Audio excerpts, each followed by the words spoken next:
அவ்வளவுதான், ஒரு மாசம் நல்லா ஜாலியா இருந்தீங்களா, மூட்டை முடிச்செல்லாம் கட்டிக்கிட்டு அந்தமானுக்கு ஓடுங்கன்னு எல்லாத்தையும் பேக் பண்ண ஸ்டார்ட் பண்ணிட்டோம். ஏர்லி மார்னிங் ஃபிளைட்ன்றனால முத நாள் ஈவினிங்கே எங்க தோட்டத்துல இருந்து முள்ளங்கி, கருவேப்பிலை, கொத்தமல்லி, புதினா இதெல்லாம் முத்தி எடுத்துட்டு வந்து வச்சிட்டாங்க, காலையில எடுத்துட்டு போயிடலான்னு. இது போக இன்னும் ஸ்டாக் இருக்கு. அதுலயும் மெயினா சின்ன வெங்காயம், பூண்டு, நாட்டு தக்காளி, அப்புறம் மதுரையில இருந்து வாங்கிட்டு வந்த ஸ்நாக்ஸ்னு எல்லாத்தையும் பேக் பண்ணிட்டு அந்தமானுக்கு கிளம்பிட்டோம். இந்த மாதிரி ஒவ்வொரு தடவை லீவ் வரும்போது சரி, ரிட்டர்ன் போகும்போது சரி, இந்த பேக்கிங் அன்பேக்கிங் கொடுமைகள் இருக்கே, அதை வார்த்தையால சொல்லவே முடியாது.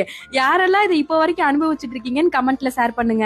அப்புறம் ஏர்போர்ட்க்கு வர வழியிலே ஒரு ஹோட்டல்ல நிறுத்தி நல்லா சாப்பிட்டுக்கோங்கப்பா, இந்த மாதிரி சாப்பாடுலாம் அங்க போனா கிடைக்காதுன்னு சொல்லிட்டு ஆளுக்கு ஒரு தோசை 2 இட்லி பூரின்னு அடிச்சு சாப்பிட்டுட்டு என் தம்பி டிராப் பண்ணிட்டு அவன் ரிட்டர்ன் கிளம்பிட்டா. அப்படியே சோகமா அப்படியே ஏர்போர்ட்ல வந்து செக் இன் பண்ணிட்டு கொஞ்ச நேரம் தான் வெயிட் பண்ண மாதிரி இருந்தது. உடனே போர்டிங்க்கு கூப்பிட்டாங்க. இந்த பிளைட்டை பார்த்ததுக்கு அப்புறம் தான் லாங்குவேஜ்ன்ற ஒண்ணு எனக்கு ஞாபகமே வருது. எப்படித்தானோ தெரியல, மறுபடியும் முதல்ல இருந்தா தொட ஹிந்தி மாலும் கதையான்னு. சரி ஓகே, முத்து இருக்க பயமே பிளைட் டேக் ஆஃப் ஆன உடனே முத்து இந்த ஹிந்தில 2-3 வார்த்தை தானே கேட்டேன். அங்க தூங்குனவர் தான் அந்தமான் வந்துதான் எழுந்தாரு. அவ்வளவுதான், நாளைக்கு பார்க்கலாம், பாய்.